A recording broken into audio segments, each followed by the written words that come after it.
Hello everyone, hope you all are fine. Previous day we were discussing about pre-block elements where we were almost at the end of it. Group 17 we were talking about.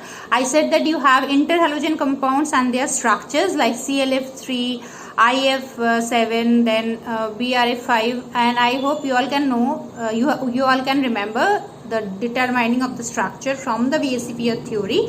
And also next we have group 18 elements, that is noble gas compound, where XCF4, XCO2F2, XCOF4 or XCOF2, XCF6, this XCF3, XCO3, XCF4, XCO3, these kinds of molecule will be given to you, and you need to draw the structure, or you need to share the shape and hybridization. As for example, if I talk about ClF3, how I do, there are different methods of solving it. In KL-Chuk also one method is given, different person they follow different rules. Like if I talk about ClF3, what I do, that I take the number of valence electron of the central metal atom, a central atom here chlorine. So chlorine atomic number of electron at its valence shell is 7, and each fluorine's valence is 1. So ClF3 means 7 plus 3, 1 for each. So total 10. Then it is a total valence chain electron count. Then I divided it by 2. So it's coming 5 bond pairs. So 3 fluorines are there. They will make 3 bond pairs. 2 are extra. That means they 2 are the lone pairs. Lone pairs are the deciding factors. So 3 bond pair, 2 lone pairs. So there are 5. So for we know that 2 means linear, and in this way if you go for 2, 3, 4, 5, that means it is coming at trigonal.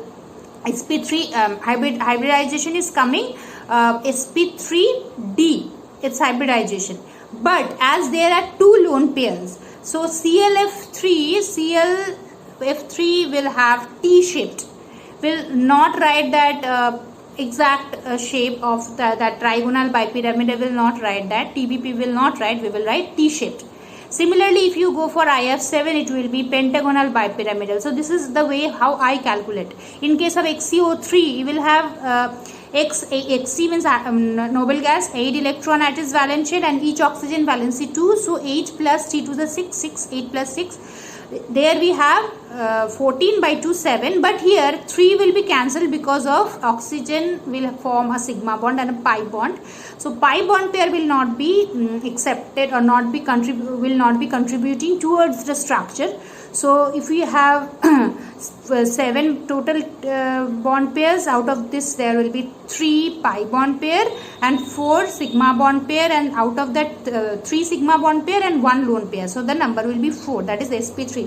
So like this I calculate verbally, I can do that. You can do it in the different way. If any one of you want that the way I do to teach you all, then you can tell me, I can explain you in the next class. Otherwise, as you all have done this one in class 11 several times in the chemical bonding, I am not going to repeat it.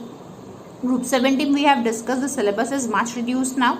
And group 18 you have noble gases. We know that generally noble gases are not reactive. They are the very high atomic radius in their period, and some cases they are the maximum, and few cases where the alkali metal show the maximum.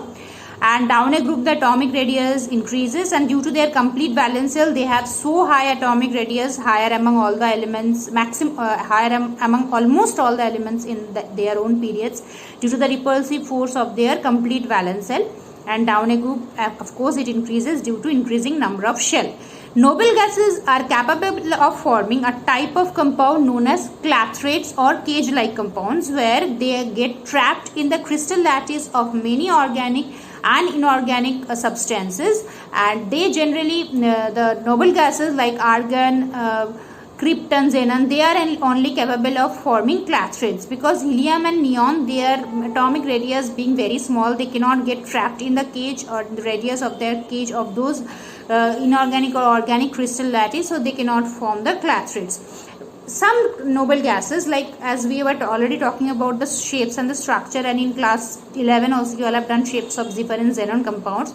So you know the xenon is the one which forms a huge number of compounds among all the noble gases. So sometimes this give reason comes that why so, because xenon is having very low ionization energy or very low ionization enthalpy or potential, for which they can easily take out the electron. They are very high atomic radius, and with very strong electronegative element like fluorine and chlorine, mainly with fluorine and oxygen. They are the not chlorine, fluorine and oxygen, they are the two most electronegative elements in the periodic table.